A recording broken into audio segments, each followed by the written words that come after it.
So every time I do a nighttime video or an after dark video where I'm walking folks, whether it's through the woods, up a trail, up and down the camp road here, I always get the same question at least once.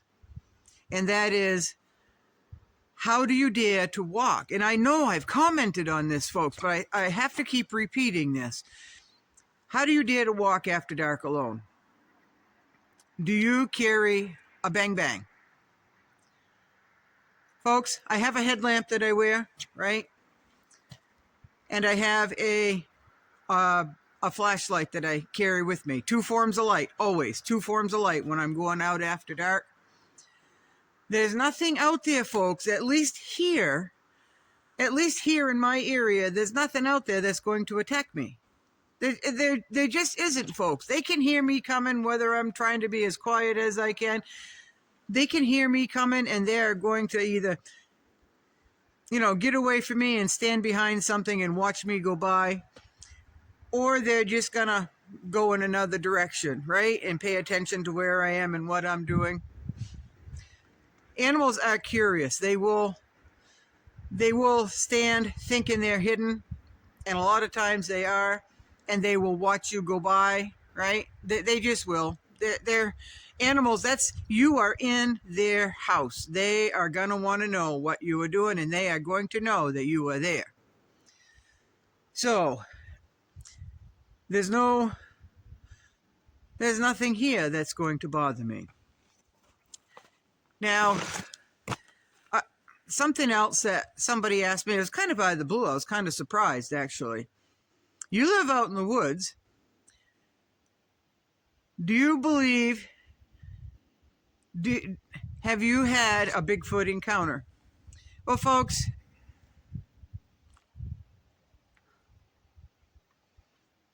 I don't even know how to answer that, folks. I know I've seen things here that I can't explain. I've seen the evidence.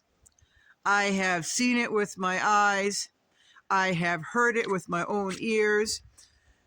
Do I know what it is? No idea, folks. I know it's not a bear. I do know that. For the longest time, I was just chalking things up to bear. Until I saw it. And I saw it clearly. And I saw it with my own two eyes. I was not tired. I don't drink, folks. Well, once in a while I have a sip, but nothing hard whatsoever.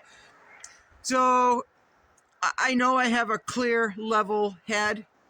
But when you see something and you know what you saw, but you don't know what you saw, but you do, but you can't rationalize it, right? Now, there's all kinds of critics out there, folks.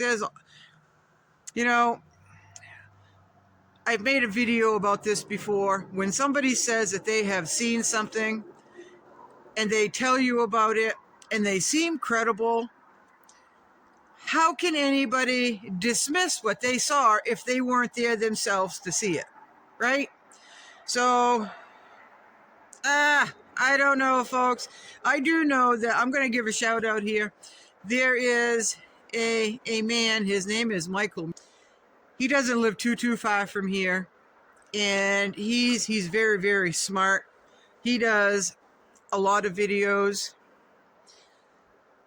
on Bigfoot.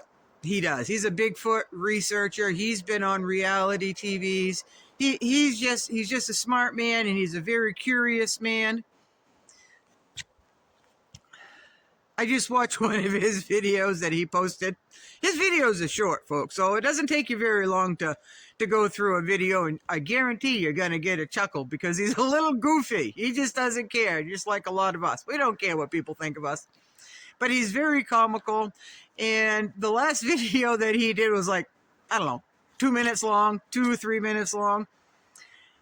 And every time I watch his videos, and this one was no exception, I a lot of times laugh right out loud because one, I can relate, and two, he's just having fun, right?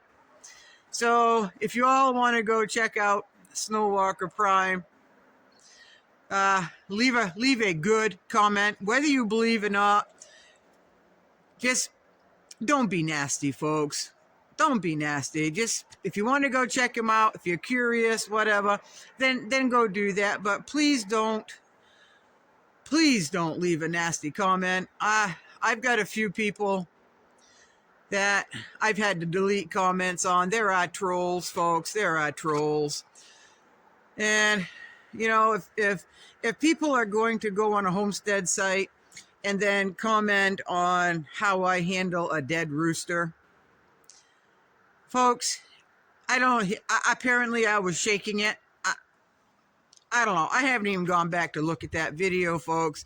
But it was 2 or 3, 4 videos ago where I was talking about predators and I held up a dead rooster. And apparently this person thought I was shaking it.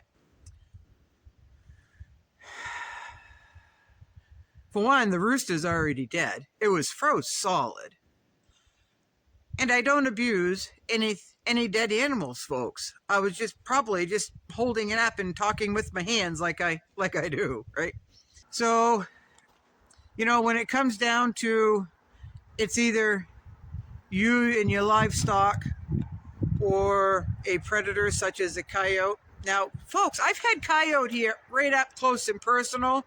I come home late one night and we had a lot of snow that year, and it was I have what I call the chicken bridge. It's just a bridge that I built over a drainage, right? And we had a lot of snow, and those snowbanks were like 4 feet high. And I went to go close my coops. I walked the chicken bridge. I went and closed my coops, turned around, and in my headlamp, there was a coyote up on top of that 4-foot bank, 16 feet from me, looking right at me. Its head was down, its eyes were up.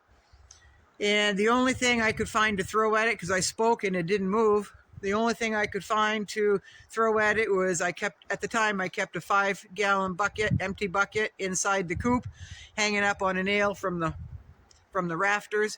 And I grabbed that and I threw the bucket at it, and it jumped down off the snowbank and hightailed it out along the bog, not on the bog, but out along the bog. Now, when it jumped, I could see that it had probably mange. It didn't look healthy. It was pretty bony. There was very little hair on its belly and around its scrotum. So, and when it jumped and landed in the snow, there was a little blood residue there. So that was not a healthy coyote. Coyotes do not act that way. They do not like humans. They will skirt around you. And they're one of the ones that will go off a little distance and stand there and watch you go by, right? So that's the only time that I've had a coyote problem here, and it was not a healthy coyote. Did it want me? I guarantee it didn't want me. Was it scared of me? It wasn't scared of me either, folks. But it was probably really hungry, and depends on how hungry it was. It depends on what was wrong with it. It was probably really desperate for food. It probably was. Now, if I had fallen and bumped my head and was knocked out with that coyote there, maybe it would have taken a chunk out of me. I don't know. It certainly probably would have come up and smelled me, right?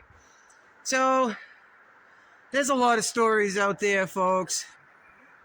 I don't know. All I know is what I witness, what I see, and the experiences I have, and living out in the woods with the predators, basically. So the predators here, we don't have grizzly bears, right? The bear are in den.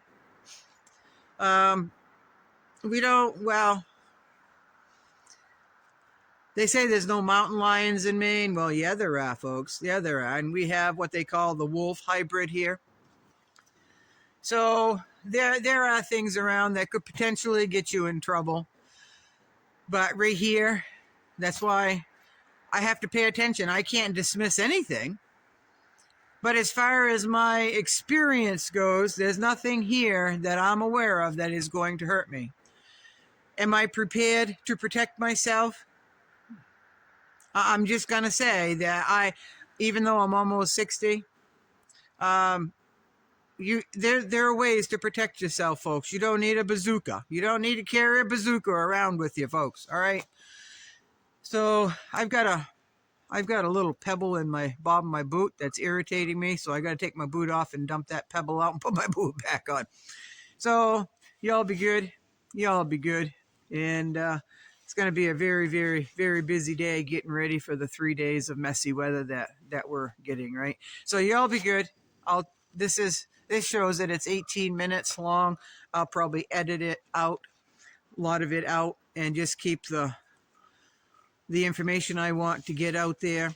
And so it might be a little choppy.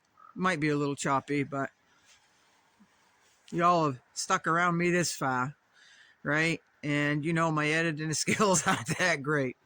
So y'all have a good day. I might be on a little bit later. Go check out Snowwalker Prime. He's good for a chuckle, folks. Good people. All right. Y'all be good. Bye-bye.